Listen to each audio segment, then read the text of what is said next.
like what do you think about, and what do you do with, as far as specifically lower body lifting, and any aids to that? So like weightlifting shoes, belts, straps, anything like that. Yeah, I mean, I guess the way I look at it is they all have their place. I used to think that, well, if you can't do it without a weight belt, like, why do you want to do it? Um, but I think that there's a few ways to use a weight belt. First of all, you can put it on real tight and you can actually press against it and use that to generate more power in your core. Or you can have it on kind of light and just have it there as like a physical reminder to use your core in those movements. So that's usually what I do. When I get real heavy, sometimes I pull it a little tighter. Not I hardly ever go super tight. I don't really look at it as a safety thing. I feel safer doing it, but it's I don't. There's not a lot of good studies to say that you're actually preventing injury using a weight belt. Um, and so I kind of just look at it as a reminder to use my core, because if I'm trying to work out my lower body, I don't want my core to be the reason I can't go up in weight or continue doing the reps. And the same thing goes with the straps. I mean, that one I have less of I've never really had a problem with, because it's kind of simple. Like if I want to do a pretty heavy, but you know, even just a single rep, but certainly when I'm doing like a heavy 4 or a heavy 3, like my grip's going to go before the rest of my body. And so like just to get rid of that grip and keep it moving, being able to hold the bar, and then I can use my lower body and develop more power and strength. And my wrists aren't my grip strength is not the limiting factor in not being able to do more weight. I think that's kind of a no brainer. Um, and that's I guess my thought with the belt was like, if I can't do it without a belt in a ring or on the field, it's not going to matter because I can't have my belt out there. But there's a lot of instances, obviously, with your grip where you're not gonna have to grip anything, but just being able to pick a guy up, or in everyday life pick things up where your grip's not going to be the limiting factor, but you want to be strong. Yeah, well, I would even argue that even for that performance based instance you're talking about in the ring, say you're not going to have your belt on, there's still a place in training for you to wear the belt, because what it allows you to do is take some of that load off your spine, some of that work off of your trunk musculature, and all that means is that you now get to use your big quads and glutes more to lift the weight, and they get the brunt of the work. So you're Hmm. getting more bang for your buck developing your muscle mass and strength in those big leg muscles. Then you can still do some training without a belt. And when you go to do your sport or activity or whatever, and you don't have the belt, it's like you ended up still practicing some of the movement without the belt. You did some movement with the belt, which just allowed you to really develop your strength and muscle mass even more. And like, I don't see how that's not the best outcome. Now, if you're like an Olympic, truly like an Olympic weightlifter, maybe you say it's a waste of time to ever, you know, squat with a belt on or deadlift with straps. But I don't know for sure that those guys never do that just to develop, the engine to do it. Obviously, when you're cleaning or snatching that kind of crazy weight, like if all those guys had to do is deadlift it, they can definitely deadlift more than they can snatch or clean, just like anybody can. So there's a place for them to develop that, that power in those specific muscles. And then the closer you get to, say, competition or something, the more you want to start to practice that actual movement.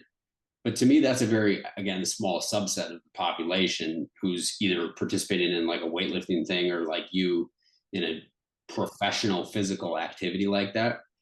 I think most people would benefit from, like you say, if you're deadlifting, using straps, because it doesn't really matter how strong you are. In fact, probably sometimes the stronger you get, that weight goes up and up and up on the bar. It's like your grip is what's going to give out first. Mm.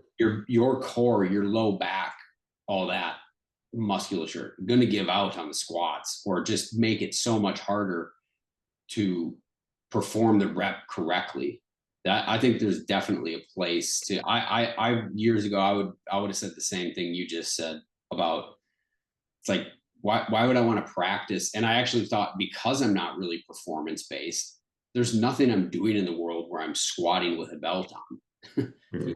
So why would I practice with that? Yeah, I could do more weight if I did it, but like let me just do squats with no belt on because that's what I'm doing when I'm squatting in everyday life. There's no belt. But I've definitely turned my view harder and harder on that to say, yeah, but I'm training to develop my leg muscles and my leg strength. And that's where I want the focus to go. It's the same way I look at weightlifting shoes. Now I've worn weightlifting shoes for a long time, going back to when I was doing Olympic lifts in my like early 20s. So I've always used those, but those to me are just another tool that allow for greater, they buy you a little ankle range of motion. I can get deeper in the squat, stay more upright, put more stress on my quads and glutes and less on my low back. And like that's a no-brainer win to me. Yeah. So I think it kind of depends what your goal is for whatever the exercise is. And if it is to develop as much power as you can, especially if it's to develop as much lower body power as you can, then yeah, it's a no-brainer to me to use these things to be able to put yourself in a position to lift the most weight and develop that force. If you're trying to develop stability and balance, then that doesn't, those kind of counteract the power development. And it goes the same thing with like unstable surface training.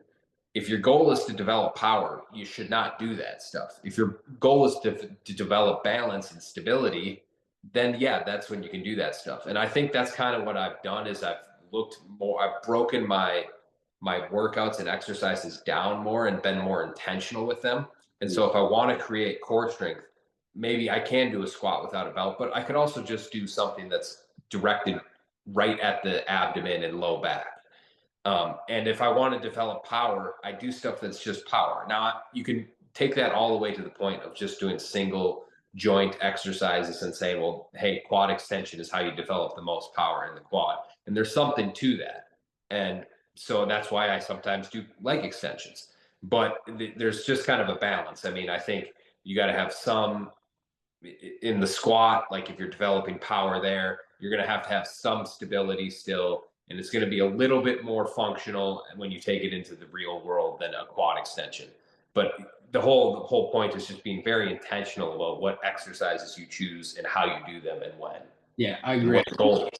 Yeah, and I think, say for example, on the squat, like let's take like a bilateral, barbell back squat. To me, I'm usually doing that exercise mostly with the idea of developing, say, power or strength or something like that. If I'm looking to develop more of stability and balance and stuff, I'm going more towards the unilateral single leg stuff. I'm doing a split squat, single leg squat, step up, Bulgarian squat, something like that, where there's just no way because of the one leg, it's forcing my body balance. I just cannot produce maximum force through that movement. So I'm not wearing a belt likely on like a single leg squat or a step up. I can't imagine a scenario where because I'm not going that heavy on that. I'm trying to be in control, develop my stability and on those smaller muscles, like you say. Now, when I'm going to go 2 feet on the ground, big barbell on the back, or a deadlift, same thing. Like that my goal there is to develop power. I'm not really doing those exercises to develop stability and balance. Although, like you said, of course, it's involved everywhere. But there's so much more balance and stability required on the single leg stuff. To me, I gravitate towards that. So every exercise that you do, to your point, is really like targeted. Like, what's the muscle or muscles I'm trying to hit, and also what's the adaptation I'm trying to make. Is this about producing strength and power? Is it more about stability and balance? Am I just going for hypertrophy? I don't really care about strength and power. There's a whole lot of factors, and all of those things overlap on every exercise. So nothing's, to your point, ever isolated into a single one of those, but they do tend to lend themselves better to a certain area. And I try to go for that in that lift, and then do another lift to develop another adaptation. Exactly. And that's something I've had to learn. And I think it helps me train smarter, more intentional, as we said, but also safer because I'm not doing crazy heavy weights on an unstable surface. I'm not doing high impact stuff into explosive stuff. Um, all in all, it just, I get more out of my lifts and at lower risk.